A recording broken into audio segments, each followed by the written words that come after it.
Topic बेटा आज हम लोग स्टार्ट करेंगे कौन से वाला, सम मैकेनिकल प्रॉपर्टीज किस चीज की, सॉलिड्स की जो है वो हम लोग जो है वो देखने वाले हैं, some mechanical properties of solids. तो ये पार्ट 2 फिजिक्स का जो है ये हम लोग स्टार्टिंग जो है वो कर रहे हैं। तो पार्ट 2 फिजिक्स का जो है ये फर्स्ट चैप्टर है जिसमें हम लोग क्या देखने वाले हैं, सॉलिड्स की मैकेनिकल प्रॉपर्टीज को जो है वो अंडरस्टैंड करने वाले हैं।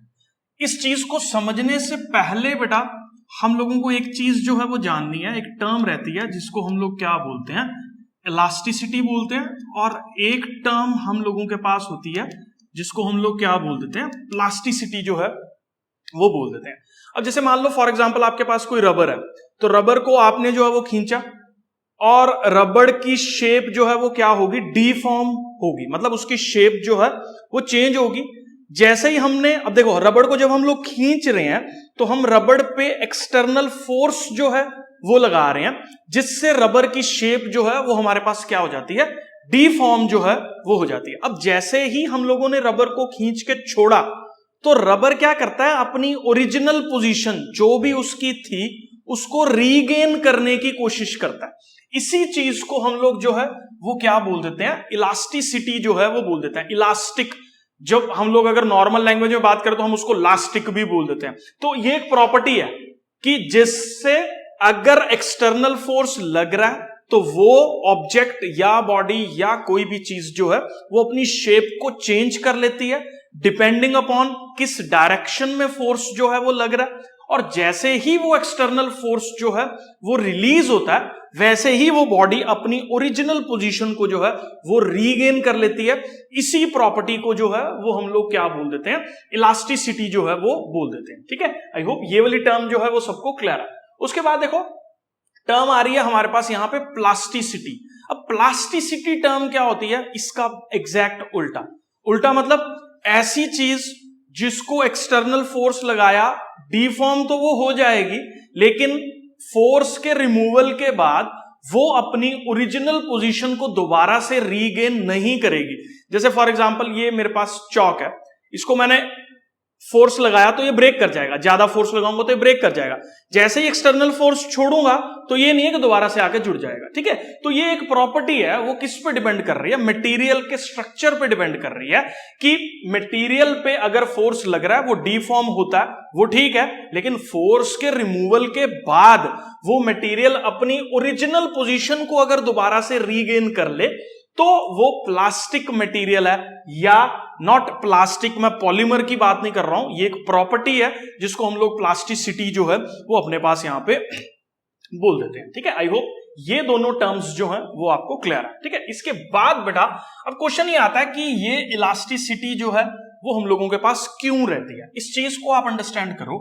मान लो कोई भी ऑब्जेक्ट जो है वो, बट ऑब्वियसली बहुत सारे एटम्स से जो है वो मिलके बना हुआ है। अब ये मटेरियल जो मटेरियल इलास्टिक मटेरियल्स हैं वो कुछ इस तरीके से डिजाइन्ड है कि हम लोगों के पास हम लोग इसको ऐसे मान के चल सकते हैं कि ये थोड़ा सा जैसे स्प्रिंग होता है ना, it is a virtual spring. ये सिर्फ समझाने के लिए जो है वो मैं बता रहा हूं कि ये इस तरह के रहते हैं। जैसे इसको डीफॉर्म किया, अब इसको इमेजिन करो आप लोग कि मैं इसको खींच रहा हूं तो बट ऑब्वियसली ये खिंच जाएगा, ठीक है ना, क्योंकि ये स्प्रिंग लगा हुआ है तो ये इधर से डीफॉर्म होके यहां पहुंच जाएगा। जैसे इसको छोड़ूंगा क्या होगा, स्प्रिंग ऑब्वियसली उसको दोबारा से अपनी पोजीशन पे जो है वो खींचेगा। तो जो भी इलास्टिक मटेरियल्स होते हैं, ध्यान से सुनना, उन मटेरियल्स के बीच में ये जो इंटरेक्शंस हैं यहां पे, जैसे एटम 1 और एटम 2 के बीच का इंटरेक्शन, एटम 3 और एटम 4 के बीच का इंटरेक्शन जो है, वो इंटरेक्शंस, वो फोर्सेस जो है वो इतने ज्यादा होते हैं कि जैसे ही एक्सटर्नल फोर्स रिमूव होता है तो ये सारे के सारे मटेरियल्स जो हैं वो अपने पास अपनी ओरिजिनल पोजीशन को जो है वो क्या कर लेते हैं, रीगेन जो है वो कर लेते हैं। तो दिस इज द, ये हम लोगों के पास क्या हो गया, ये एक रीजन हो गया किस चीज का, कि कोई भी मटेरियल हम लोगों के पास जो है वो इलास्टिक क्यों होता है। आई होप बेटा जी ये जो है वो आपको क्लियर है। ठीक है, इसके बाद बेटा हम लोग जो है वो एक टर्म देखेंगे, इसको ऐसे ही रहने देते हैं अभी बोर्ड पे। अब एक टर्म है जिसको हम लोग जो है वो क्या बोलते हैं, स्ट्रेस जो है वो बोल देते हैं। स्ट्रेस का मतलब क्या होता है, it is actually a force कितना फोर्स किसी बॉडी पे लग रहा है डिवाइडेड बाय उस बॉडी का क्या एरिया। तो फोर्स पर यूनिट एरिया को बेटा जिसको मैं F अपॉन ए जो है वो बोल रहा हूं, इस चीज को जो है वो हम लोग क्या बोल रहे हैं, स्ट्रेस जो है वो बोल रहे हैं। तो कितना फोर्स किसी बॉडी पे पर यूनिट एरिया जो है वो लग रहा है, उस चीज को जो है वो हम लोग क्या बोल देते हैं, स्ट्रेस जो है वो बोल देते हैं। अब अगर आपसे ये पूछा जाए बेटा कि स्ट्रेस की एसआई यूनिट जो है वो हम लोगों के पास क्या होने वाली है, तो खुद सोचो। देखो फोर्स जो है वो हमारे पास क्या है, न्यूटन। सबको मालूम है कि फोर्स की जो एसआई यूनिट है वो अपने पास क्या है, न्यूटन। एरिया की जो एसआई यूनिट है बेटा वो हमारे पास क्या है, मीटर स्क्वायर। तो स्ट्रेस की एसआई यूनिट जो है वो हम लोगों के पास क्या होगी, न्यूटन पर मीटर स्क्वायर होगी। अब इस न्यूटन पर मीटर स्क्वायर का ना एक और नाम हम लोगों ने रखा हुआ है, इसको हम लोग जो है वो क्या बोल देते हैं, पास्कल बोल देते हैं। और इसका सिंबल जो है वो क्या है, PA है। मान लो कहीं पे वैल्यू आई स्ट्रेस की 5 न्यूटन पर मीटर स्क्वायर, तो आप इसको 5 पास्कल भी लिख सकते हो। ये one and the same thing जो है वो हम लोगों के पास है। कई बार जब आपने ये चैप्टर फर्स्ट यूनिट जो है जिसमें डायमेंशनल एनालिसिस जो है वो किया था, वहां पे आपने डायमेंशन जो है वो इसका जरूर निकाला होगा स्ट्रेस का, लेकिन ये फॉर्मूलाज जो है वो सेकंड पार्ट में आ रहे हैं। उस टाइम पे भी मैंने कहा था कि जिसको फॉर्मूलाज नहीं लर्न है तो टेंशन नहीं लेनी। तो फोर्स का देखो डायमेंशनल एनालिसिस अब हम लोग कर लेते हैं। बोलो, मास इंटू एक्सेलरेशन होता है। एक्सेलरेशन क्या होता है अपने पास, LT-2। ये हो गया एक्सेलरेशन का, ये हो गया mass, mass into acceleration MLT-2 divided by area अपने पास क्या है, L²। तो यहां से अगर मैं फोर्स का स्ट्रेस का डायमेंशनल फॉर्मूला निकालूं तो इट इज ML-1 T-2 जो है वो हम लोगों के पास एक स्ट्रेस का डायमेंशनल फॉर्मूला जो है वो हो गया। आई होप बेटा जी यहां तक जो है वो क्लियर है। इसके बाद हम लोगों ने जो है वो क्या पढ़ने वाले हैं, हम लोग देखने वाले हैं कि कितने टाइप्स के स्ट्रेसेस जो हैं वो हम लोगों के पास रहते हैं। ठीक है, तो सबसे पहला स्ट्रेस बेटा मैं यहां मेंशन कर रहा हूं, इसको हम लोग बोलते हैं क्या, it is known as tensile stress. अब टेंसाइल स्ट्रेस का मतलब क्या है, इसको आप ध्यान से समझो। मान लो बेटा ये कोई ऑब्जेक्ट था, इस तरह से आपने इस ऑब्जेक्ट के ऊपर जो है वो फोर्स अप्लाई किया। फोर्स अप्लाई करने के बाद इस ऑब्जेक्ट का जो डायमेंशन है वो कुछ इस तरीके का हो गया। लॉन्गिट्यूडनल डायरेक्शन में फोर्स अप्लाई किया जिससे इस पर्टिकुलर ऑब्जेक्ट की लेंथ जो है वो इंक्रीज कर गई। फॉर एग्जांपल देखो, मान लो आपके हाथ में रबड़ है जो आप नॉर्मली यूज करते हो, तो उसको स्ट्रेच कर दिया तो क्या हो गया, लेंथ पहले उसकी इतनी सी थी, जैसी मैंने खींचा उसकी लेंथ क्या कर गई, इंक्रीज कर गई। तो ये मान लो इसकी ओरिजिनल लेंथ थी L, और अब स्ट्रेस फोर्स लगाने के बाद इसकी लेंथ होगी L प्लस डेल्टा L। तो ये वाला स्ट्रेस जिसमें स्पेसिफिकली हम लोग उसकी लेंथ को जो है वो इंक्रीज कर रहे हैं, उसको हम लोग जो है वो क्या बोल देते हैं, टेंसाइल स्ट्रेस जो है वो बोल देते हैं। तो टेंसाइल स्ट्रेस के अंदर जो है वो हम लोग जो है वो क्या करते हैं, इसके अंदर लेंथ जो है वो किसी भी बॉडी की इंक्रीज करती है। अब क्या करूं अगर मैं एक और जो स्ट्रेस है जिसको हम लोग क्या बोल देते हैं, टेंसाइल के बाद आता है हमारे पास कंप्रेसिव स्ट्रेस। अब कंप्रेसिव स्ट्रेस को अगर आप थोड़ा सा समझो तो ये फोर्स क्या कर रहा हूं मैं, ऑपोजिट डायरेक्शन में लगा रहा हूं ना चीजों को ऐसे लंबा करने में। अगर मैं फोर्स दूसरी डायरेक्शन में लगाऊं, मतलब क्या करूं मैं, फोर्स को ऑब्वियसली मैं फोर्स को लगा रहा हूं देखो इस पर्टिकुलर डायरेक्शन में, तो क्या होगा, ये मोटा हो जाएगा थोड़ा सा, लेकिन लेंथ इसकी क्या हो जाएगी, छोटी हो जाएगी। ठीक है, तो ये स्ट्रेस जब डायरेक्शन जो है वो इस तरीके से है हमारे पास फोर्स की, और किसी बॉडी की लेंथ जो है वो कम हो रही है फोर्स को एक्सर्ट करने पे, उसको हम लोग जो है वो क्या बोल देते हैं, कंप्रेसिव स्ट्रेस जो है वो बोल देते हैं। तो दो टाइप्स के स्ट्रेसेस हम लोगों ने जो है वो देखे। पहला कौन सा था stress, it is a tensile stress, जिसमें ये फोर्स है, ये क्रॉस सेक्शन एरिया है, और इसकी वैल्यू क्या है, फोर्स अपॉन एरिया है। ये भी क्या, ये फोर्स है, ये हमारे पास क्रॉस सेक्शन है A, वैल्यू इसकी भी फोर्स अपॉन एरिया है, लेकिन दोनों में डिफरेंस क्या है, एक जो है वो लेंथ को इंक्रीज करने में हेल्प कर रहा है, और दूसरा जो है वो लेंथ को हमारे पास जो है वो डिक्रीज करने में जो है वो कर रहा, तो उसको हम लोगों ने जो है वो कंप्रेसिव स्ट्रेस जो है वो बोल दिया। आई होप बेटा जी ये जो है वो क्लियर है, टेंसाइल स्ट्रेस, कंप्रेसिव स्ट्रेस सबको क्लियर है, ठीक है। इसके बाद बेटा हम लोगों के पास एक और टर्म आती है, इसको मैं आगे चल रहा हूं अभी, यहां पे कंप्रेसिव स्ट्रेस जो है वो सबको पता लग गया। अब ना एक चीज और है जो यहां पे आपको ध्यान देनी है बेटा, वो ये कि इन दोनों को मिला के हम लोग जो है वो एक और नाम देते हैं, जिसको क्या बोलते हैं, लॉन्गिट्यूडनल स्ट्रेस। इसको हम लोग क्या बोल देते हैं, लॉन्गिट्यूडनल स्ट्रेस जो है वो बोल देते हैं। लॉन्गिट्यूडनल स्ट्रेस इसको क्यों बोल रहे हैं, क्योंकि इन दोनों टाइप्स ऑफ स्ट्रेसेस के अंदर जो बॉडी की लेंथ है, या तो वो लेंथ इंक्रीज कर रही है, या वो बॉडी की लेंथ हम लोगों के पास क्या हो रहा है, डिक्रीज कर रही है। इसीलिए क्योंकि ये लेंथ के लिए जो है वो वेरिएशन इसके अंदर आ रहा है, इसीलिए इसको हम लोग जो है वो बेटा जी क्या बोल देते हैं, लॉन्गिट्यूडनल स्ट्रेस जो है वो बोल देते हैं। मतलब ये किस कैटेगरी के अंदर लाई करते हैं, दोनों, टेंसाइल स्ट्रेस वाला और कंप्रेसिव स्ट्रेस वाला, एक नई कैटेगरी जिसका नाम हम लोग जो है वो यहां पे क्या रख रहे हैं, लॉन्गिट्यूडनल स्ट्रेस जो है वो रख रहे हैं। आई होप बेटा जी ये जो है वो सारा आपको क्लियर है, ठीक है। इसको मैं ना एक बार इसका स्क्रीनशॉट ले लो, और मैं आगे जो है वो चल रहा हूं इसके अंदर। तो नेक्स्ट टॉपिक बेटा हम लोग जो स्टार्ट करने वाले हैं, दैट इज हम लोगों के पास है, दैट इज लॉन्गिट्यूडनल स्ट्रेन। अभी हमने पीछे जो है वो क्या पढ़ा था, टर्म पढ़ी थी स्ट्रेस, अब हम लोग टर्म जो है वो देखने वाले हैं क्या, स्ट्रेन। अब देखो इस चीज को अगर आप थोड़ा सा अंडरस्टैंड करो, तो अभी मैंने क्या बताया था कि ये कोई बॉडी है जिसके ऊपर जब इस पर्टिकुलर डायरेक्शन में फोर्स लगता है, तो इस बॉडी की लेंथ जो है वो हम लोगों के पास क्या हो जाती है, एलोंगेट जो है वो हो जाती है। तो इसकी ओरिजिनल लेंथ थी, और अब लेंथ जो है वो स्ट्रेस लगने के बाद कितनी होगी, L प्लस डेल्टा L। अब स्ट्रेन का मतलब क्या होता है, ध्यान से समझना। लॉन्गिट्यूडनल स्ट्रेन क्या होता है, कितना फोर्स लगाने पे उस बॉडी की लेंथ कितनी बड़ी, दैट इज डेल्टा L। देखो पहले L थी, अब इसकी लेंथ कितनी होगी बेटा, L प्लस डेल्टा L। तो कितना इंक्रीज इन लेंथ बॉडी का जो है वो हम लोगों के पास हो रहा है per unit length, per unit length. मतलब डेल्टा L जो इंक्रीज हुआ डिवाइडेड बाय ये L हम लोगों के पास क्या है, उसकी ओरिजिनल लेंथ है। तो इसको हम लोग जो है वो क्या बोल देते हैं, लॉन्गिट्यूडनल स्ट्रेन जो है वो बोल देते हैं। अब एक चीज सोच के देखो, इसकी यूनिट क्या होने वाली है।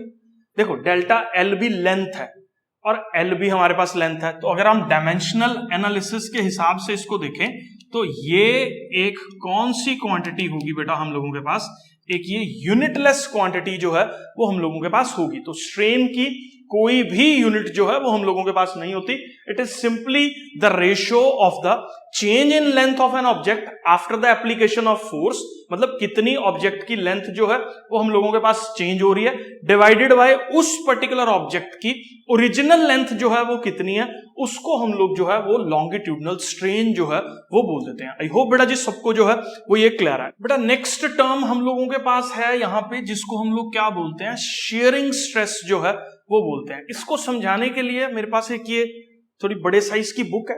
देखो ये एक बुक है और ये इसका क्या है, लेंथ है। अब ये लेंथ नहीं आपको समझना, मैं क्या ले रहा हूं, ये जो आपको ये दिख रही है इसकी विड्थ है, इसको मैं लेंथ मान के चल रहा हूं, this is the length of the book. और ये क्या है हम लोगों के पास, ये जो सामने ये वाला जो एरिया है इसको हम लोग क्या बोल देते हैं, ये जो रीजन है इसको हम लोग इसका एरिया बोल देते हैं। अब हम क्या कर रहे हैं, देखो पिछले केस में हमने क्या किया था, बॉडी के ऊपर लॉन्गिट्यूडनल फोर्स लगाया था, मतलब उसकी लेंथ को इंक्रीज करने के लिए किसी भी जैसे रॉड को खींच दिया या कुछ खींच दिया। अब यहां पे हम लोग देखो फोर्स कैसे लगा रहे हैं, ये मान लो किसी टेबल पे पड़ा हुआ है, जो मेरा नीचे वाला हैंड है कोई टेबल के ऊपर जो है ये पड़ी हुई है, और मैं फोर्स लगा रहा हूं ऐसे, this is called tangential force. इस बुक के इस पर्टिकुलर एरिया के टेंजेंशियल फोर्स जो है वो मैं अप्लाई कर रहा हूं। तो ये फोर्स कैसे लग रहा है, कुछ इस तरीके से। अब जैसे ही ये वाला फोर्स लगा इस पर्टिकुलर बुक के ऊपर, तो देखो यहां पे जो है आप इसको देखो, ये बुक का टॉप है, ये बुक की विड्थ है, और जैसे ही मैंने ये फोर्स लगाया तो ये बुक जो है वो इस तरह से खिसक गई, आपने देखा ना अभी। तो ये एंगल थीटा जो है वो हम लोगों ने यहां पे जो है वो मूव किया।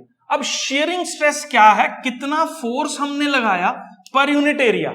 लेकिन ये फोर्स कौन से वाला फोर्स है, इस चीज को आपको यहां से समझना पड़ेगा। This is the tangential force. ये कौन सा फोर्स है हम लोगों के पास बेटा, ये एक टेंजेंशियल फोर्स है जो उस एरिया के एकदम पैरेलली जो है वो लग रहा था, अप्लाई हुआ था, जिसकी वजह से ये पूरा का पूरा स्लाइड करके जो है वो आगे चला गया। अब देखो, ये इसकी ओरिजिनल शेप थी और ये डॉटेड रीजन जो है ये इसकी स्ट्रेस लगने के बाद जो है वो शेप है। अब ये कितना एंगल मूव कर रहा, इसको मैं एंगल की फॉर्म में जो है वो यहां पे ले रहा हूं, तो ये यहां पे कितना एंगल मूव कर रहा है, थीटा एंगल जो है ये इस पर्टिकुलर जगह पे जो है वो मूव कर रहा है। आई होप ये जो है वो आपको पता लग गया। देखो, शेयरिंग स्ट्रेस भी फोर्स अपॉन एरिया ही है इसका फॉर्मूला, कुछ अलग से फॉर्मूला नहीं है। स्ट्रेस जितने भी हम लोग जो है वो करने वाले हैं, सभी स्ट्रेसेस फोर्स अपॉन एरिया ही होते हैं। लेकिन इसमें थोड़ा सा स्पेशल जो है वो आपको क्या समझना है कि ये फोर्स जो है इसको मैंने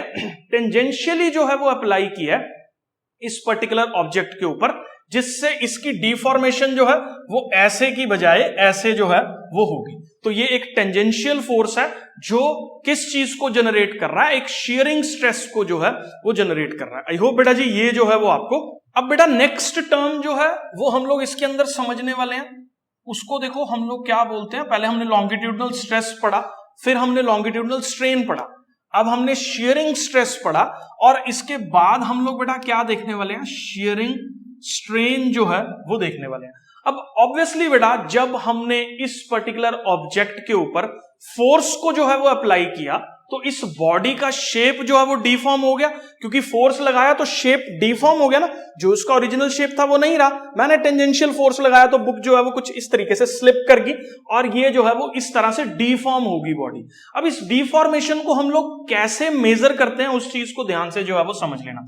this is the length of the book, जो मैंने वैसे बुक की विड्थ थी लेकिन इसको मैं एल से जो है इसको वेरिएबल लेटर में एल दे रहा हूं इस पर्टिकुलर लेंथ को मेजर करने के लिए। और ये कितना आगे खिसकी किताब जो है, ये कैसे खिसक रही है आगे। देखो ये बुक थी, ये इसका ओरिजिनल पॉइंट था, लेकिन जैसे ही मैंने इसको फोर्स अप्लाई किया तो ओरिजिनल पॉइंट से ये इतना जो है वो डिस्टेंस आगे चला गया, मेरी फिंगर से इधर इधर का डिस्टेंस जो है ये आगे चला गया।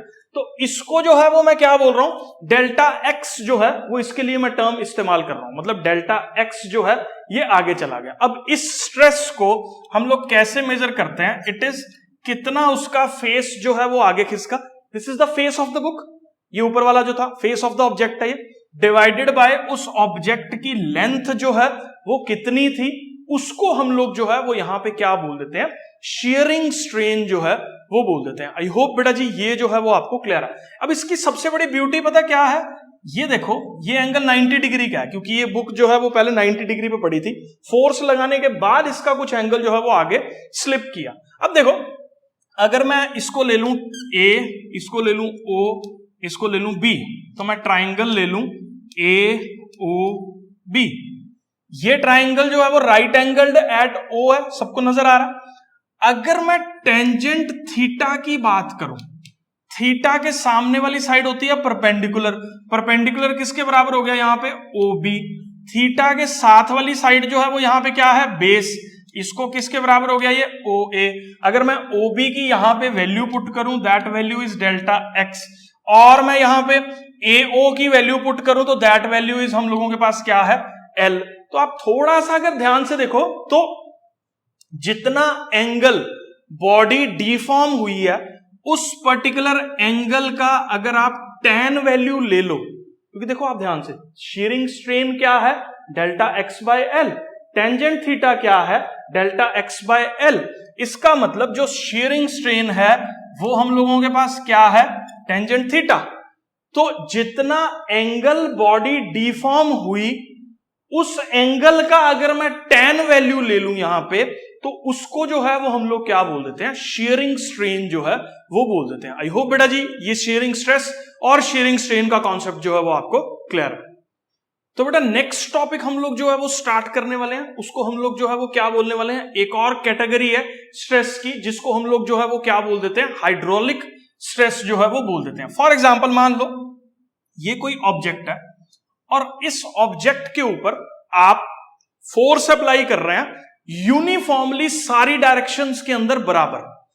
मान लो बाहर से हर जगह से जो है वो आप एक बराबर फोर्स इसके ऊपर जो है वो जनरेट कर रहे हैं, जिससे होगा क्या, जैसे ही ये फोर्स जो है इस पर्टिकुलर ऑब्जेक्ट के ऊपर लगेगा और हम लोग मान के चल रहे हैं कि ये ऑब्जेक्ट जो है वो इलास्टिक है, तो उसकी वजह से बट ऑब्वियसली क्या होने वाला है, ये ऑब्जेक्ट डीफॉर्म होके कुछ इस तरीके का जो है वो हो जाएगा, थोड़ा सा स्क्वीज कर जाएगा, थोड़ा सा इसका वॉल्यूम जो है वो कम हो जाएगा। तो ऐसा फोर्स जो किसी बॉडी पे यूनिफॉर्मली लग रहा हो हर डायरेक्शन में, जिससे उस पर्टिकुलर ऑब्जेक्ट के वॉल्यूम पे जो है वो चेंज हो रहा हो, ऐसे फोर्स को हम लोग जो है वो हाइड्रोलिक स्ट्रेस जो है वो बोल देते हैं। तो एक चीज यहां पे जो ध्यान देनी है, ये एक यूनिफॉर्म फोर्स है जो सब डायरेक्शन से किसी भी बॉडी के ऊपर जो है वो बराबर लग रहा है, और वो बॉडी हर जगह से इक्वली उतना ही जो है वो दब रही है, जिसको हम लोग जो है वो क्या बोल देते हैं, हाइड्रोलिक स्ट्रेस जो है वो बोल देते हैं। अब इसके अंदर एक और टर्म है बेटा जो इसके जो है वो साथ की ही है, दैट इज हाइड्रोलिक। हम लोगों के पास क्या रहता है, ये हाइड्रोलिक स्ट्रेन। अब देखो फोर्स अप्लाई किया तो इसके अंदर कुछ डिफॉर्मेशन हो रहा है, इस पर्टिकुलर डिफॉर्म ही होगी ना इसकी, देखो पहले इसकी ये शेप थी बाहर वाली, अब ये डिफॉर्म होके थोड़ी छोटी होगी, तो डिफॉर्मेशन को मेजर करने के लिए हम लोग स्ट्रेन जो है वो यूज कर रहे हैं। अब इसकी डिफॉर्मेशन कैसे मेजर कर सकते हैं, कितना इसकी बॉडी के वॉल्यूम में चेंज हुआ डिवाइडेड बाय ओरिजिनल इसका कितना वॉल्यूम था, इस पर्टिकुलर रेशो को हम लोग जो है वो क्या बोल देते हैं, हाइड्रोलिक स्ट्रेन जो है वो बोल देते हैं। इसका एक और नाम भी है जो हम लोग जो है वो यहां पे इस्तेमाल करते हैं, इसका एक और नाम क्या है, वॉल्यूम स्ट्रेन बोल लो या इसको हाइड्रोलिक स्ट्रेन बोल लो, वॉल्यूम स्ट्रेस बोल लो या इसको हाइड्रोलिक स्ट्रेस बोल लो, सेम ही चीज है। तो मतलब इसमें मेन पॉइंट क्या यहां पे समझना है कि बॉडी के ऊपर जो फोर्स लग रहा है वो यूनिफॉर्मली एक जैसा ही लग रहा है सब डायरेक्शन से, जिससे उस बॉडी के पर्टिकुलर वॉल्यूम पे जो है वो कम हो जाता है। और इसको मेजर हम लोग कैसे करते हैं, कितना बॉडी का वॉल्यूम कम हुआ डिवाइडेड बाय उस बॉडी का ओरिजिनल वॉल्यूम कितना था, उसके रेशो को जो है वो हम लोग क्या बोल देते हैं, हाइड्रोलिक स्ट्रेन जो है वो बोल देते हैं। आई होप बेटा जी ये जो है वो क्लियर है। लेकिन इसके अंदर एक चीज और मान लो, देखो वॉल्यूम जो है वो L³ होता है डायमेंशनली, ये भी L³ होता है, तो इसका भी डायमेंशन क्या हो गया, ये सारे के सारे जितने भी स्ट्रेन हम लोगों के पास आए हैं अभी तक जो भी हमने पढ़े हैं, चाहे वो लॉन्गिट्यूडनल स्ट्रेन है, चाहे वो शेयरिंग स्ट्रेन है, या वो हाइड्रोलिक या वॉल्यूम स्ट्रेन है, सब के सब स्ट्रेन्स जो हैं वो एक यूनिटलेस क्वांटिटी जो है वो हम लोगों के पास होते हैं। आई होप बेटा जी ये जो है वो क्लियर है।